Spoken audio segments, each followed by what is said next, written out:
Ms. Minchella, all in favor? The vote is unanimous. We're back in public session. Please stand for the pledge. I pledge allegiance to the flag of the United States of America and to the republic for which it stands, one nation, under God, indivisible, liberty and justice for all.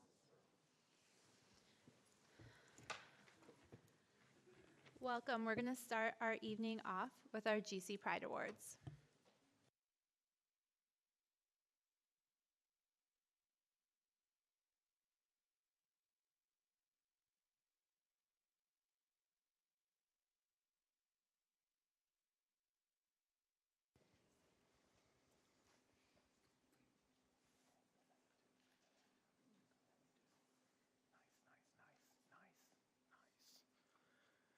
Superintendent Daly, President Coffey, Vice President Richards, Gates-Chili Board of Education.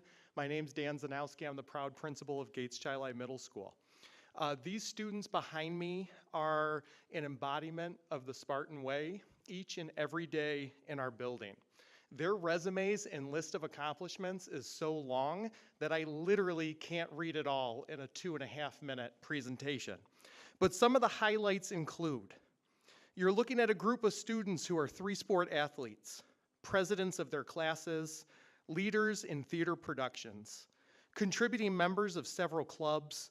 They're on high honor roll. You might even have one 100 average behind us right now. They're members of school-wide and district-wide committee. They're organizers of community service projects. They're students who have worked hard to accomplish their academic goals, some of which are even being moved into accelerated and enriched courses halfway through this school year. They are NISMA and music award winners. They're on select jazz bands. And most of all, they're positive role models for their peers and their teachers in our school community every single day. And they make our building a safe and comfortable place to learn. Students, when I say your name, come on up, give me a fist bump. I want our board to know who you are and to put a name to a face. And then you're gonna walk right over there and we're gonna get a group photo afterwards. Got it? In no particular order: Brianna Winter, Malika Giason, Eric Torres, Alyssa Alberry,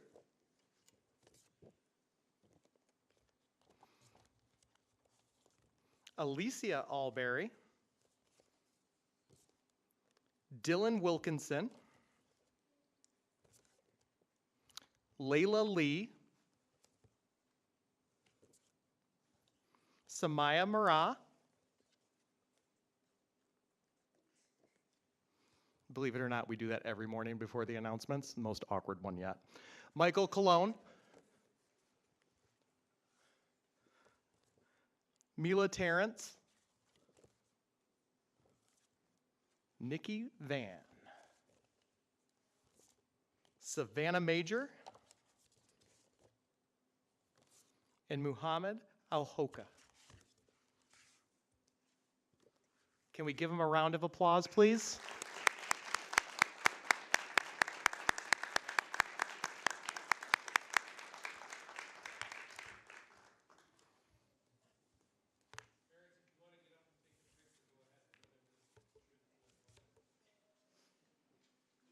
Yeah, please do.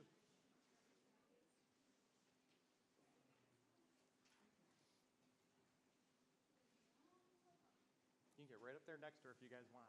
Right up here. First come, first served.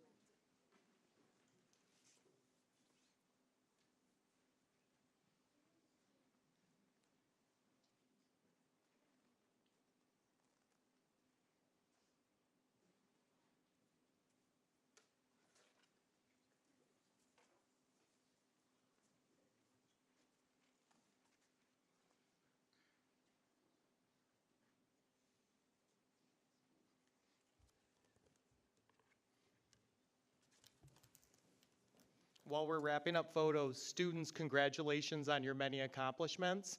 And families, thank you so much for taking time out of your busy schedules to come here tonight and to be recognized by our school community. Your students are the reason that we do what we do every day.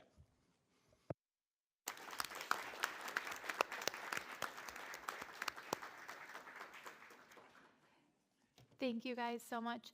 If your parents have their photos, you guys are welcome to sit and join them. All right, do we have any agenda changes?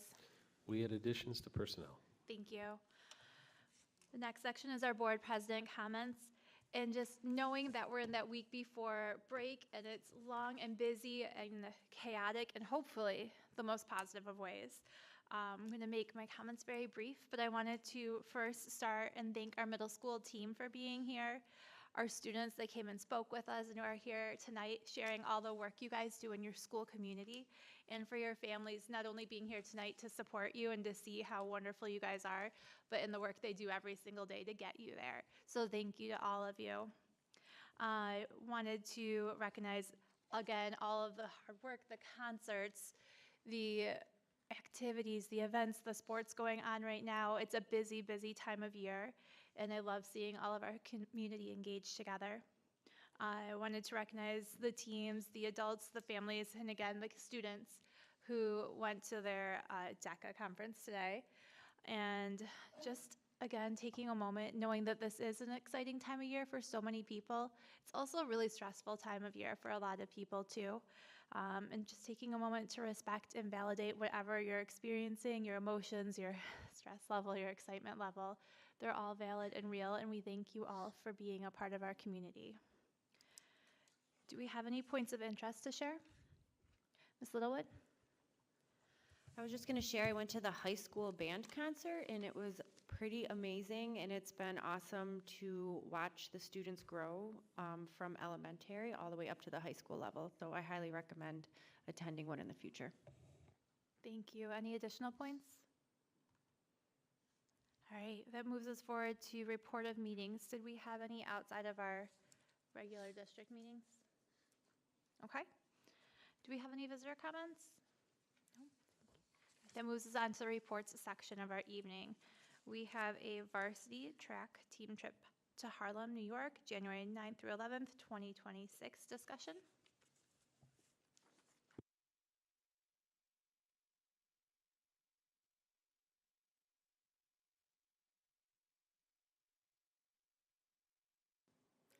Hi, good evening. My name is Coach Tyndall. I've been coaching track here for the last 6 years. For the past 3 years, we went to New York City for a track and field invitational at the Armory in Harlem, New York. We've had a great experience. The athletes always say at the end of the year it's one of their best memories being on the track team in high school. And we would like to go again this year. It's January 9th to January 11th.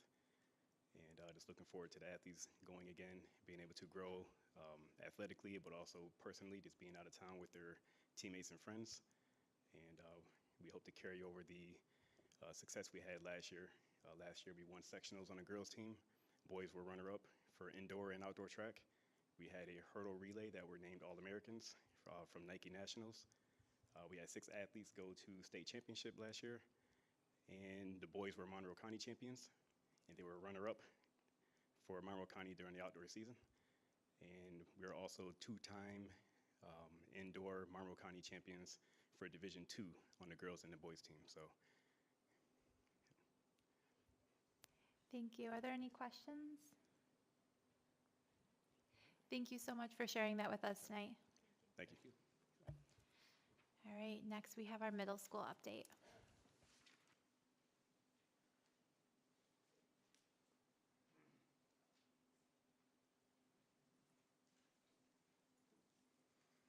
And GCMS families, you're more than welcome to stay for the presentation and the board meeting, but if you need to scoot and take care of things at home, you're more than welcome to leave too. Thank you so much for coming tonight.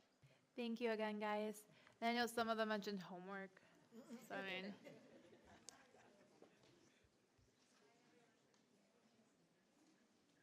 Just a casual Tuesday where we receive a district-wide award.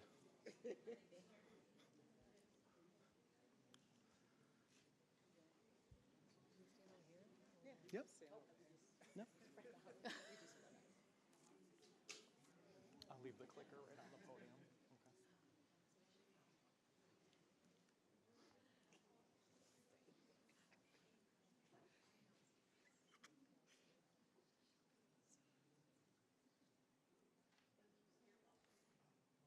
Ready? All right, Superintendent Daly, President Coffey, Vice President Richards. My name's Dan Zanowski. I'm the proud principal at GCMS.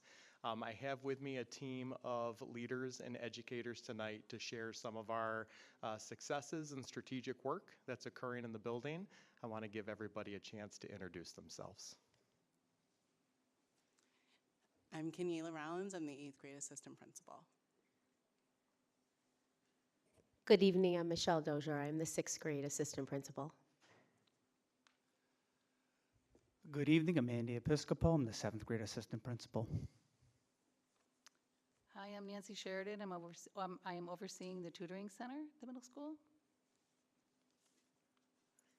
Hi, I'm Mary Ferrari. I teach AIS math, and I am an assistant in the tutoring center. This evening, we'd like to take a couple minutes to share with everybody our significant accomplishments and highlights so far this year. We want to give the board a formal update on some of the reconfiguration aftermath and all of that in implementation. And then we want to share with everybody a program new to our building, our tutoring center, and what that's contributing to our school community. So highlights so far this year, I want to start by all of the hard work and collaboration that's happened with the Office of Instruction and aligning our literacy program to the great work that's occurring at the elementary level to now bridging the gap in starting the work in the middle school. We have accomplished so much this year. We have new systems in place to track and monitor data. We know where students are. They're taking common assessments. We know when to intervene. We know who to pull for extra support. And we're building systems to make sure that any student in the building who needs reading intervention now can have it in their schedule. It can fit one way or another. That was not always the case in the past. We have a lot of professional development and hard work. Quite frankly, our staff's working their tails off and they're excited about it too. They're attending tons of trainings, they're doing tons of job-embedded meetings, they're having a ton of release time, and the reason that they're so passionate and energetic about it is because they're seeing the successes. Overall, our teachers, especially at the 6th grade level, are saying that this is one of the strongest cohorts that they've had in a very long time. Definitely one of the strongest they've had since the pandemic. Their common ELA program and materials are rigorous, and they're at a level that when we were in summer trainings, we were nervous about how our students would respond to it. When you walk into a middle school 6th grade ELA class, hands are popping up all over the place, students are engaged in protocols, everybody's engaged, and as I said earlier, the data is showing that our students are really responding to literacy instruction at this level. This work has resulted in a couple new courses in its first year of implementation in GCMS. We have a brand new and overhauled Reading 6 course. We have a brand new ELA 6 course, and we have a brand new Reading 7 course. Reading as a class was never before offered at the 7th grade level. Now we're able to offer it to between 80 and 100 students. In the past, when we got to 7th grade, it was just intervention and small group reading instruction. Now we're able to take what we're learning from the science of reading, research-aligned materials, and we're able to systemize it in whole class instruction and close learning gaps even farther.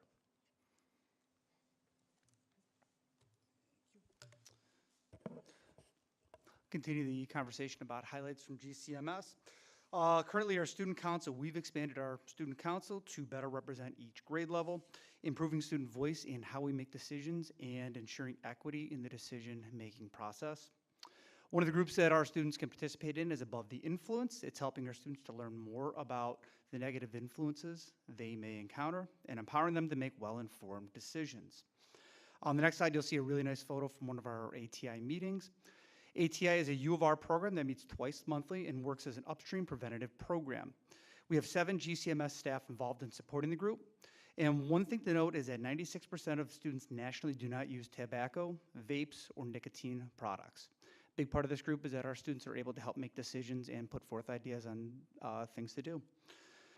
In our decision-making alongside student council, students are on other teams like our SIT team and working alongside teachers and administration to make decisions that impact the entire school. On our SIT team, there are 12 students and 12 staff that meet monthly. There are also 4 of our GCMS students on the district improvement team. We have new groups and events occurring in the building. Most recently was our inaugural Minecraft event, which occurred last week. We had over 30 students sign up for it and participated in a collaborative world-building competition. We also have our new Sound Effects Club. Last week, they were invited to sing at the Seabury Woods Nursing Home in Eastview Mall, which is putting our students' skill on full display out in the community.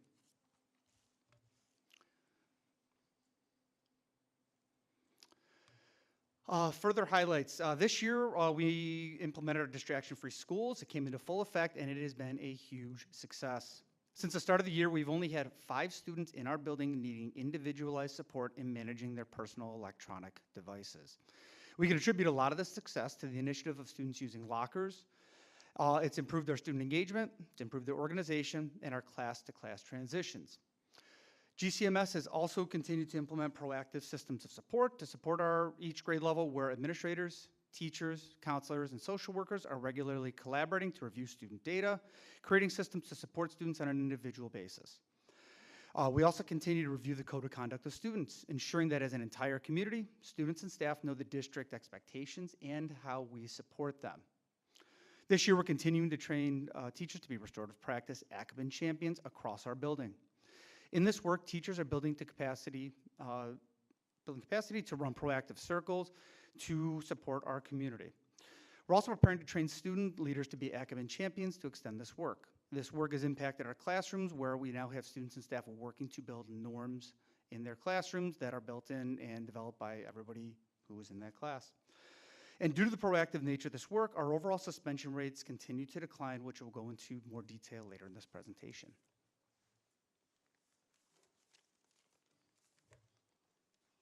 All right, so we had our reconfiguration over the summer and into this year, so we've got a lot to be very proud of with the successes that we've seen. So with operations and logistics, our hallways are less congested, which was a pretty big deal in years past. This year, students are able to get to class pretty quickly. They have specific pathways for their grade levels, so they know exactly where to go and how to get there.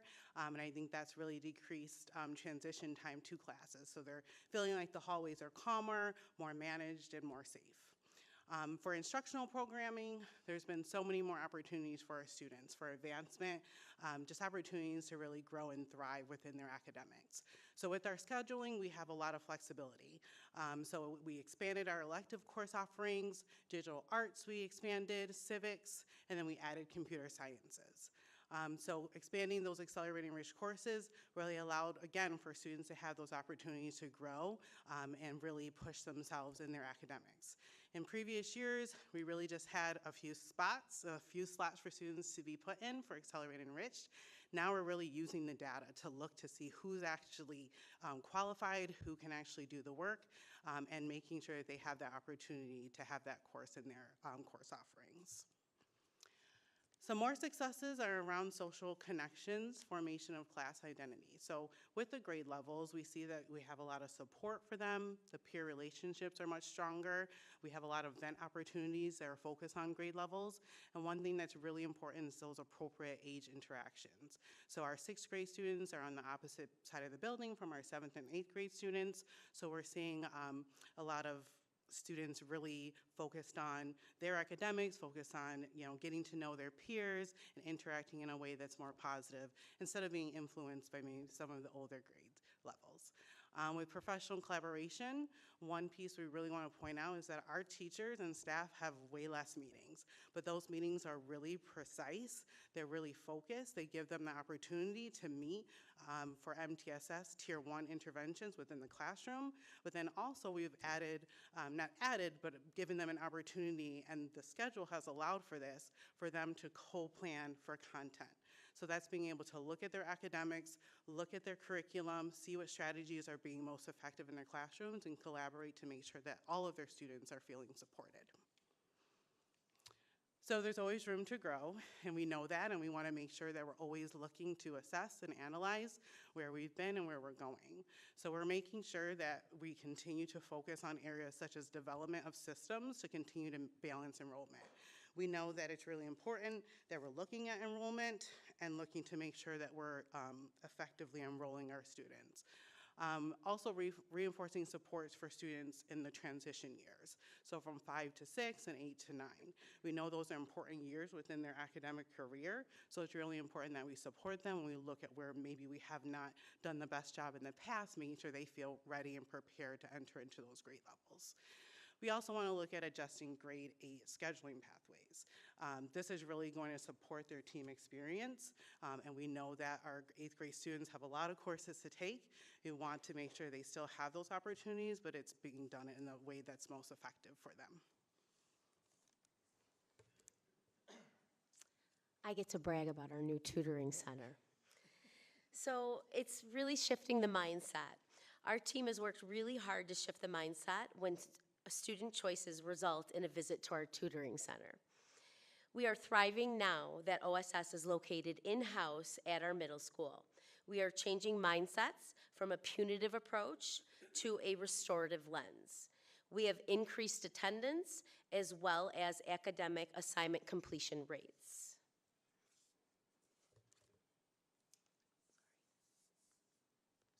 That's okay. Thanks. Is that you? Yeah, and just go again. There you go. One more. Yeah. Oops, did I just go back? Yeah, I did. Yep. Sorry, okay. So the tutoring center was created to support students academically while they were suspended, but also who struggled with work completion. By bringing our OSS students back to the middle school, it's giving them an opportunity to be supported by our middle school teachers. Also, they're getting that support for a longer period of time. At the high school last year, they were only receiving 3 hours of OSS time, and now they're receiving 5.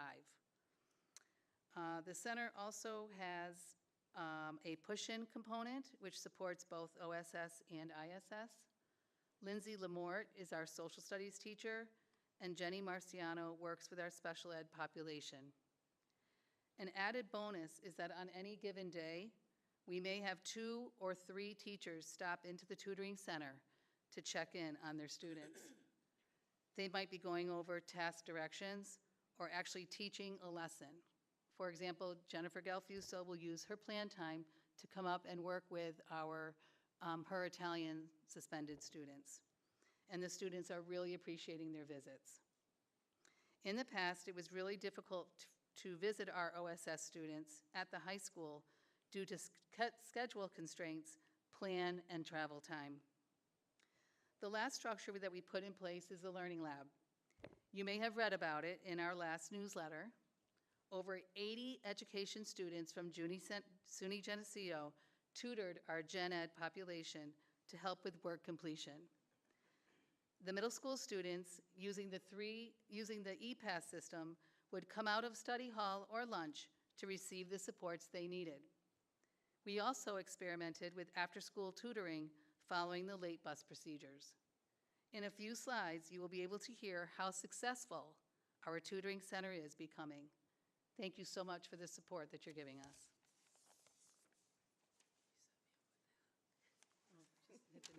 I like it like that. All done. Yeah, that's perfect. It's perfect. Thank you. We have some pretty awesome new and improved restorative practices in place this year in our tutoring center. We're lucky to have Melly Conadorio, who could not be here this evening. She is a counselor assigned to our tutoring center to help us with this, and she's terrific and she's awesome, and she's great at helping our students and teaching us how to better help our students restoratively. As Nancy said, we do our best to help students academically, but along with Melly, we try to best focus on the whole student this year, both in ISS and OSS. Academics are important, and we push those the minute they walk in the door, but they need that social, emotional piece very much so. We try every day to repair relationships, set up action plans for success, stay positive, talk out issues with the suspended students, and try to have a more disciplined focus on healing and change rather than just strict compliance each day. Prior to this year, we had reentry meetings that were only offered after students were suspended for 5 days. Now we have formal reentry meetings for all OSS students, no matter how long they spend with us. Last year, mediation between students was after suspension was over. Now it happens when students are ready to talk, and we have that throughout their stay. We think that's important before they return to the classroom. Check-ins were informal last year, and now we have morning circles, we have check-ins throughout the day. They have scheduling time with their counselor when they're finished with us, so that when they get back, they falter a little bit, we can check in on them when they progress through the school year. Our goal is to have our students return to the classroom successful, being caught up with academics, of course, but with the social emotional tools to not be suspended again, even though we do like having them. We don't want to necessarily see them again. Thank you.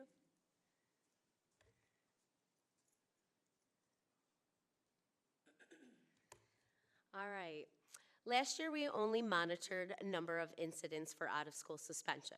We are closely monitoring many data points such as ethnicity, students with disabilities, work completion trackers, and our repeat visitors to our tutoring center. This allows our team to better understand who's being suspended and for what, so we can better support them in our school community. And we'll end with some data that is pretty compelling. It's indicative of some early major successes of this new program. Last year, we were down 42% incidence of suspension. This year, we're down again on top of that. Between this time last year and this year, we're down 62% days of instruction missed due to suspension.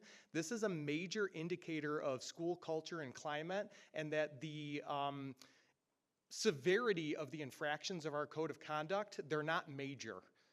So the suspensions are not resulting in very long amount of time away from our school community. And so far this year, there's only been 3 incidents of repeat behaviors resulting in out-of-school suspension.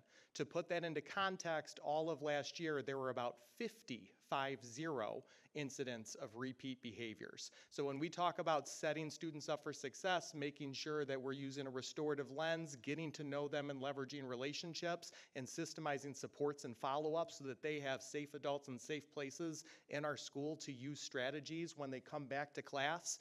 On top of going back to class, they're not feeling overwhelmed that they're behind in their coursework because they were removed from class for a certain amount of time because of all the awesome work occurring in this program this year.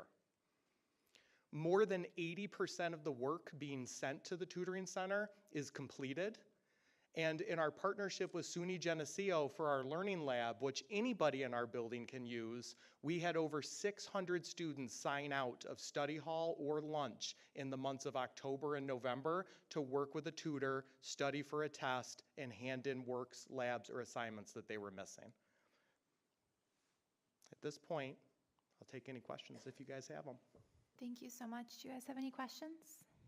I was just to make a comment. My son is in 7th grade, and you're in carpool with him and his friends, and all they talked about was how amazing the Geneseo students were. And they started with, they looked really scared the first day.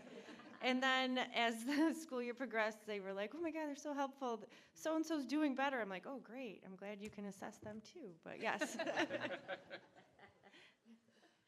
And I want to give a huge shout out to our teaching staff too, because yes, the SUNY Geneseo students work in our tutoring center and support our students down there, but our staff has also agreed to take them and allowed field placement observations for 1 period a day while they're visiting, and every single staff member who was asked said yes. And every single staff member has reported that these have just been a positive community partnership, and they're really helping with the school community and the academic culture of the building. I also wanted to say that I really appreciate kind of just the glance into what the day and the culture looks like with the shift to grade levels more, having had a child previously in middle school and now one currently, and just kind of hearing like the differences of those approaches and how that may be making an impact for kids. So thank you for sharing that. Any additional questions or comments? You have several middle school families here, guys. But thank you so much. We really appreciate all your work and your time putting this all together for us. Very well done. Very well done.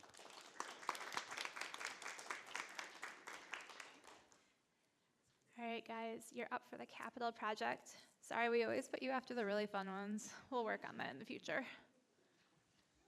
Probably not.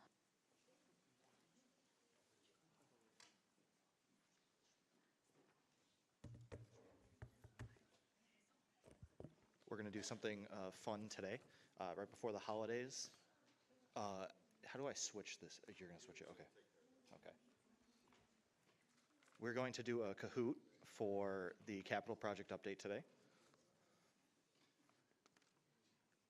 I know Has you have some everyone very done a excited board Kahoot before? members. Also, you may be wondering, there is a prize today. There is a campus construction Yeti mug for the winner of today's Kahoot.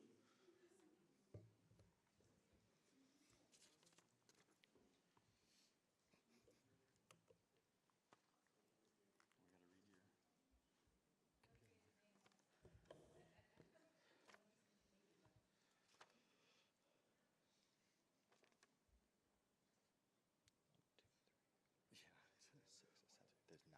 Sorry, we take a moment to log into technology. Thank you for your patience. So all of this should be good information. There are going to be some tricky questions, I think, for you all. Okay. And I would like to thank Jeff for the inspiration, and Tanya. I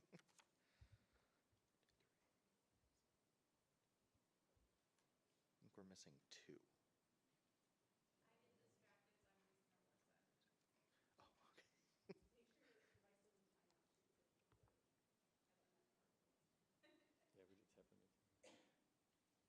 All right, is everyone who would like to participate in the lobby? Not hearing any objections? Okay. Is there supposed to be sound?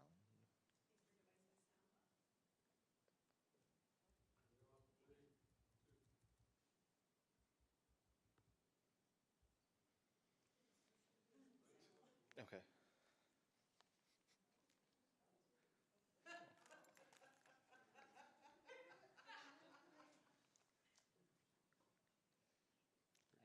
I'm sorry? Oh, read the question? Yeah. Yes, what are our names? We did not introduce ourselves today. Where's your badge?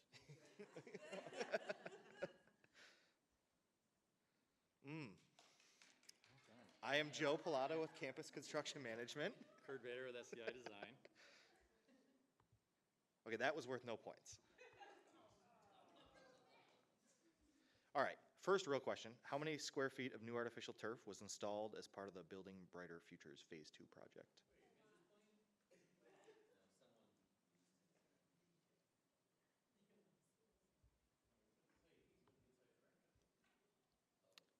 All right, so the 1,000 was, I'm glad no one answered that, was the center logo. The 86,000 is the softball field. 150,000 is just the baseball field. So when you add all three together, it's 237,000 square feet of turf. Sure. Well, actually, no, I need to reference that. Because that's what I was going to do. Thank you. All right.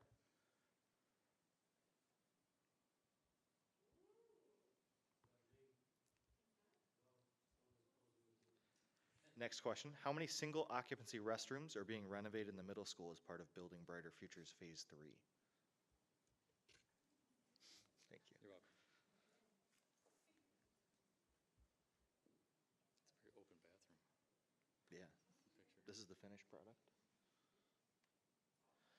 All right, so there are 7 non-ADA bathrooms and 2 ADA bathrooms, which equals a total of 9 new bathrooms that will be in that building. Ooh. How many total dollars are the construction contracts in the Building Brighter Futures across all 3 phases?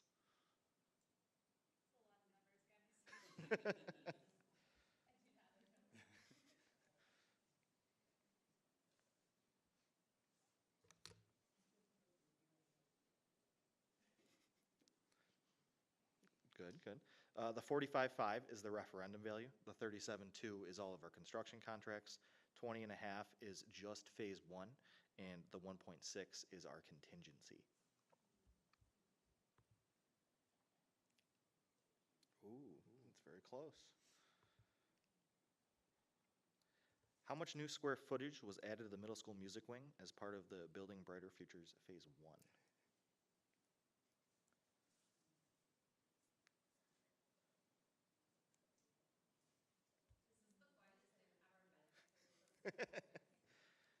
The picture is of, this is the new band room. Oh, and it went away. Yes, 3,440 is the middle school music. The 2,075 is the addition at the high school fax. 561 was the middle school technology addition, and then the 642 square feet was high school tech. So across all of phase 1, we added several thousand square feet across all the spaces.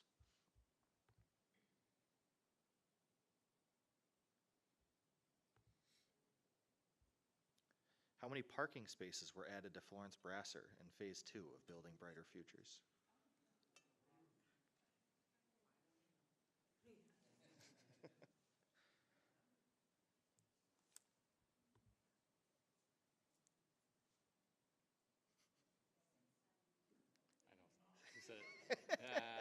I got a couple of you with 6, 7. Yeah, it's just 61. Nothing fun about the other 3 numbers there. As before. Ooh, 3 in a row.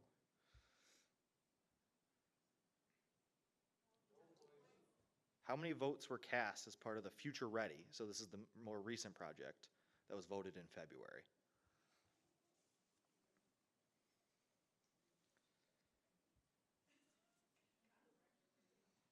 Those quick answers. Yes, thank you.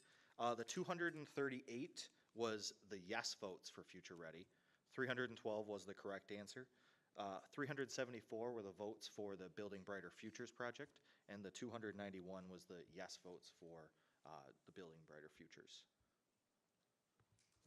Thank you.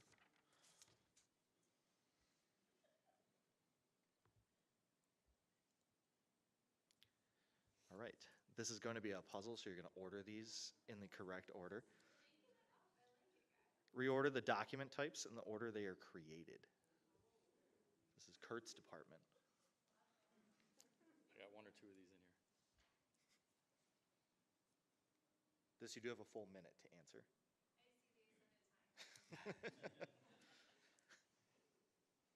Oh, no, the only ones in here. Top down, right? Yes.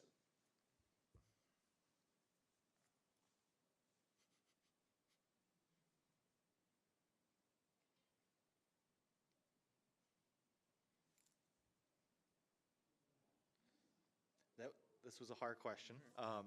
So the first set of documents is the schematic design. So that's right after either a vote or when we kick off a design stage. Then design development is about, what, 60%?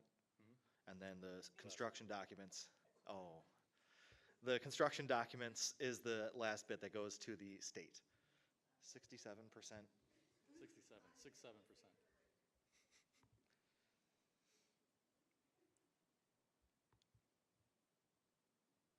If Troy Olin was to lay horizontal, how many Troy's worth of stadium fencing is being installed around Spartan Stadium?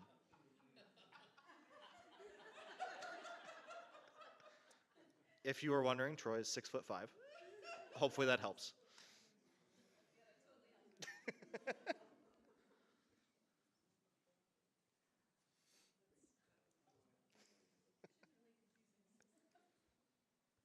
So just 379 Troys. 2,434 is the actual footage. And then the other 2 numbers were nonsense. 6, 7, 6, 7. Yeah, bring that back.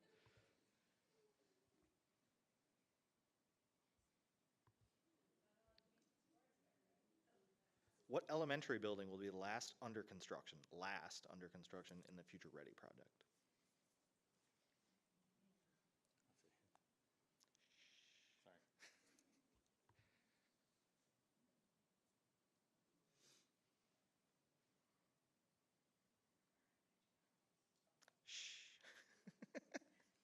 Hoping no one will bring that up. Florence Brasser, yes, that is phase 4. So we're currently working in Florence Brasser, and with the MCA aid resets, we need to wait 5 years. That's pushing that work into 2030 through 2032. Ooh.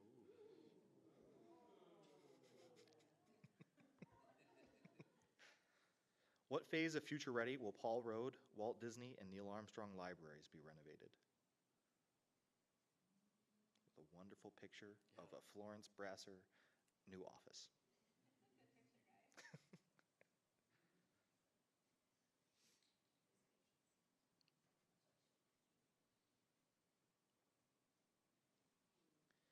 Phase 2, yes.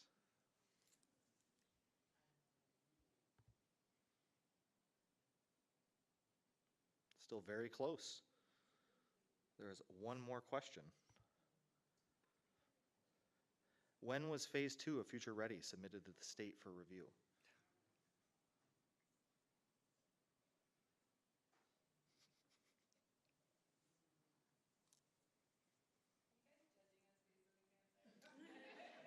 No. So February was when we voted on the project. Phase 2 is being submitted right now. Yep, Friday. So December of 2025. One final piece, we'll be having a Spartan Park grand opening. So save the date. This will be April 10th, 2026. All right, let's see who won.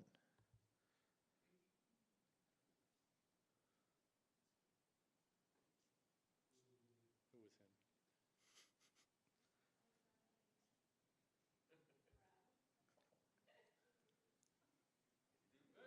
Congratulations.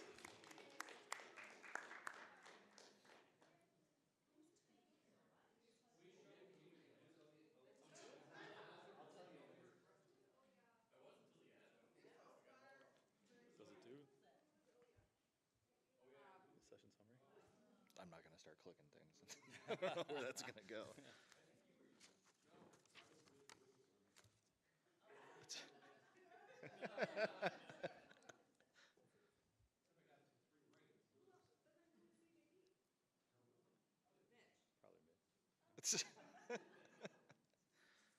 Are there any questions on the capital project? I know this is a little fun, but Well done, boys, well done. I do really appreciate that you guys made the other answers informational as well, so thank you guys. yeah. Cool.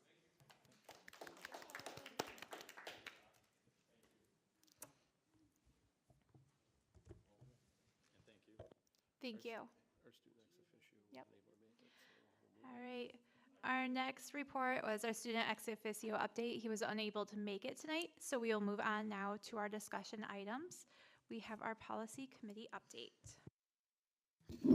We had a riveting meeting and went over, these are all policies that have minor adjustments based on updated state or federal regulations. And the policy committee recommended the board consider waiving the second reading. Thank you. So the first policy, we have first read of policy number 5413, the procurement uniform grant guidance for federal awards. Any discussion? Okay. We have first read of policy number 5681, school safety plans. Any discussion? Okay. First read, new policy 5850, data networks and security access. Any discussion? First read of new policy 5851, cybersecurity incident response. Any discussion? And first read of policy 7522, concussion management. Any discussion? Okay. And like Chris said at policy, this is all very minor language changes based on state and federal guidance. All right, that moves us on now to our consensus items.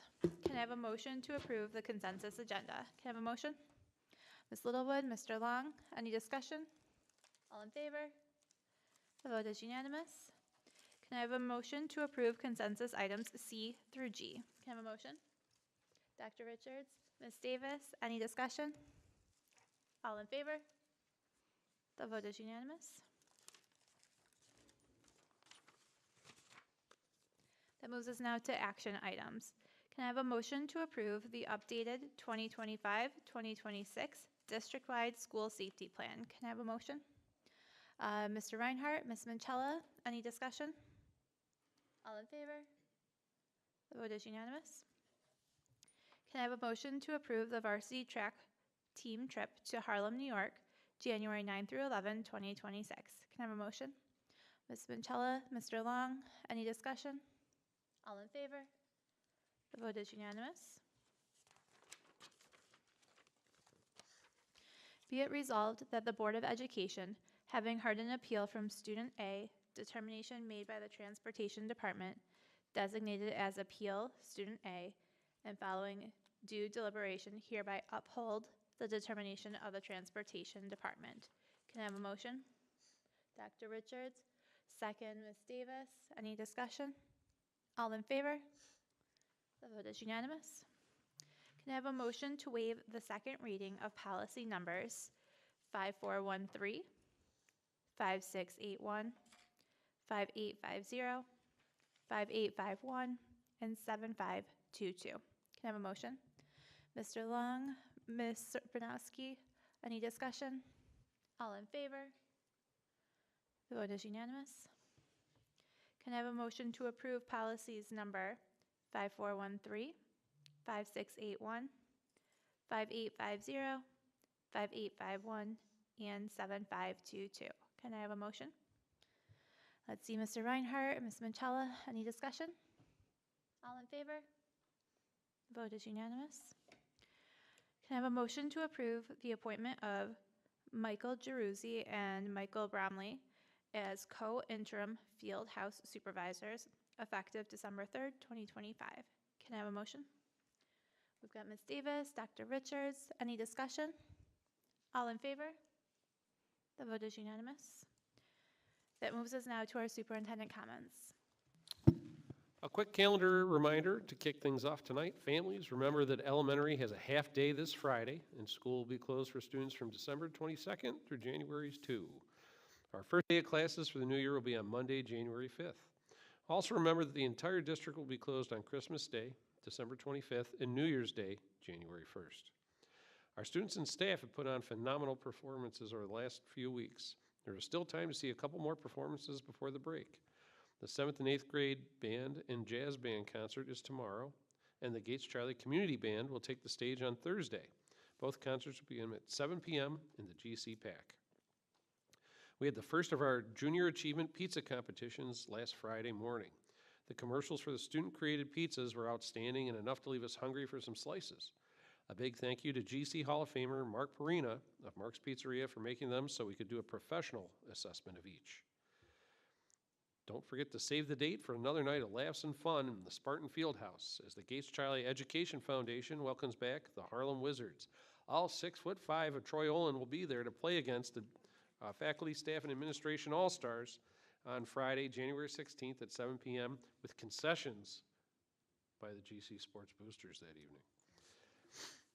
We are still seeking budget ambassadors from our community for a great opportunity to dive into the district's budget and understand more about how we fund our operation. No experience is necessary, but ambassadors must be residents of our district. This year's meeting dates are Monday, March 9th, Monday, March 16th, and if a third meeting is needed, Thursday, April 2nd. To apply to participate in this outstanding program, complete the form at gatescharlie.org, Budget Ambassadors, by Friday, January 9th, 2026 at 5 p.m. And as we approach the holiday break, I want to take a moment to express my sincere appreciation to each of you for your dedication, professionalism, and unwavering commitment to our students and community. To our faculty and staff, thank you for the care, creativity you bring to your work each day. Your efforts make a meaningful difference in the lives of our students and help create schools where learning and belonging thrive. To our Board of Education, thank you for your leadership, service, and continued support of our schools. Your thoughtful guidance and commitment to our district mission are deeply valued. This time of year offers an opportunity to pause, reflect, and recharge. I hope the holiday break brings you rest, joy, and meaningful time with families and friends. I am grateful for all that you do and proud to work alongside such a dedicated team. Wishing you a safe, peaceful, and happy holiday season. That is my report, President Coffey. Thank you, sir. With that, I would like to ask for a motion to adjourn our meeting. Ms. Littlewood, Mr. Reinhardt, any discussion? All in favor? The vote is unanimous. Our meeting is adjourned. Thank you.